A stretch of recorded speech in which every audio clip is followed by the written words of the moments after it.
While the U.S. Federal Reserve has preached patience when it comes to rate cuts, our featured guest today says that investors may be historically underpositioned for the moves that gold might make when those cuts arrive. Joining us now to discuss is Daniel Ghali, Senior Commodity Strategist with TD Securities. Daniel, great to have you back on the program. Yeah, thanks for having me. So this is the year that we entered awaiting rate cuts. The thought is they still will come, even though we need to be a little bit patient, as we were saying. But what about gold? What does it all mean for gold, and what are you seeing in the market? Well, listen, the start of the timing of a rate cutting cycle is less relevant for gold than the total number of cuts on the horizon that we could expect. What's interesting in the gold market is that today investors are historically underpositioned for a Fed cutting cycle. And why wouldn't they be? If you think about the last few years, macro traders in particular in gold have been repeatedly wrong-footed. The types of indicators that they look like, things that we've discussed before, like real rates or the broad US dollar, have led them astray time and time again. What's interesting, though, is that despite the fact that these macro traders are underpositioned, that in fact, after the strong series of growth data, in particular in the US, they've built up a sizable net short position, gold prices are still near all-time highs. So what gives, right? And the answer to that is actually from physical markets. Right, if you look at the relationship between gold and real rates over a very long-term horizon, that relationship is fairly stable. But there are moments in time where large changes in real rates don't really have much of an impact on gold. The last time that's happening today, and the last time this happened was in the early 2000s, which is an era where physical markets were larger forces than financial markets in gold. And that's really the reason why gold prices haven't sold off, even though macro traders are shorting it. So macro traders shorting, underpositioned in terms of what could happen from the Fed when we do get to the point that we do see some rate cuts from the Fed. And I think at TD Securities, you know, the thinking still is you're going to probably get some cuts by the summer. Robert Both was on earlier this week. What does it start meaning for gold? What could it do to the price of gold, and what could it do to the trade? Would everyone start sort of rushing into that trade?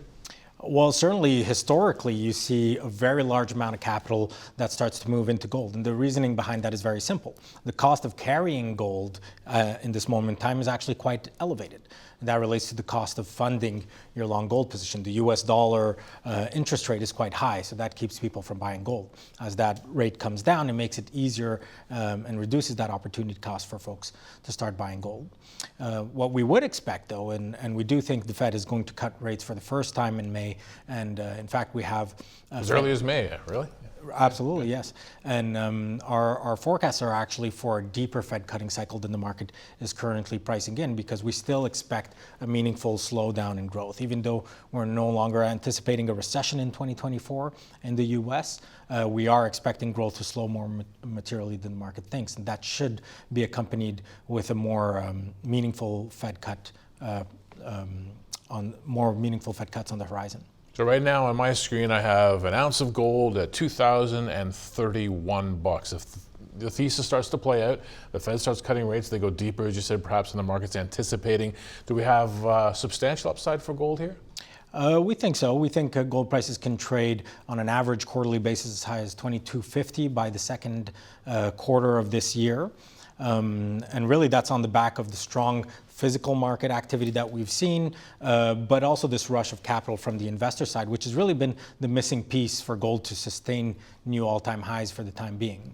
Is the biggest threat to that thesis simply that inflation in the States, it seems that we're getting our headline inflation down in Canada and our core inflation down. Last print from the US side was a little bit sticky. Is that the biggest threat to the thesis right now for gold, that inflation doesn't behave? From the macro side, absolutely. But what's interesting is, again, macro traders now are net short in gold. They've already taken positions that are consistent with that view. The other side of the equation, the physical markets, is really what's interesting here, right? The exceptionally strong demand that we've seen so far this year out of China isn't just associated with the Lunar New Year celebrations. That tends to be, the seasonal peak in Chinese buying activity, but we're seeing that buying continue and persist beyond that horizon. We also know in India there's been a very substantial amount of purchases of precious metals more broadly, and that's the same case in many parts of the world, including the Middle East and Turkey as well.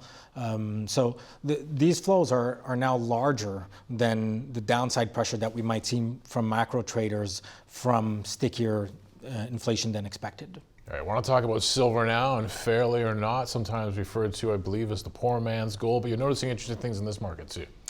Absolutely. So far this year, silver is pretty dramatically underperformed gold. That is, consistent with the macro story that we've been discussing.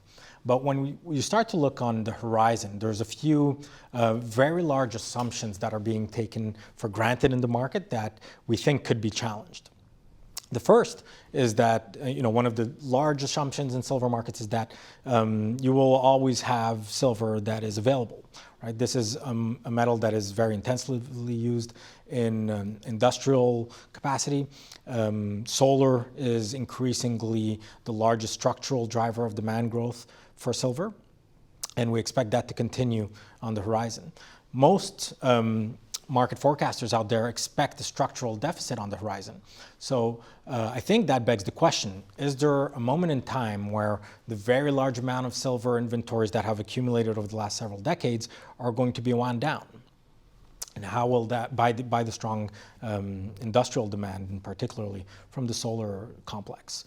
And if that does happen, how will we incentivize investors to sell their physical silver holdings in order to satisfy physical market demand?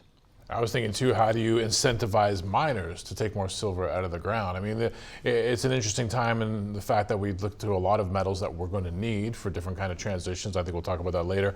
But then are we mining enough of it? I mean, if we end up with a structural deficit of silver, it has industrial purposes, as you said, and we need more of the stuff, are the miners going to put the money in to take it out of the ground? Well, interestingly, silver is very traditionally used or mined as a byproduct of other metals, right? So it's a byproduct of zinc mines, lead mines, gold mines, and so on and so forth. So there is a very well-discussed theme of structural underinvestment in mining activity. That's been the case for the past 12 years at least, and that is now having an impact on silver. Right? The difference in silver markets, this is appreciated, this theme is appreciated in other base metals markets. For copper, we've spoken about it before, for instance. But the difference in silver markets is that there is that assumption that there will always be silver available, given that... Don't worry about it. It's always coming out of the ground when we pull other things out of the ground, right? Well, I think people expect, nobody's throwing away their silver, yeah. Right? It's every ounce of silver that has been mined for a very, very long time exists, yeah. Still exists somewhere in some form. The question is how much of it is actually freely available for purchase. And when we crunch the numbers, we find a significant portion of it is actually not available for purchase, or at least not at current prices.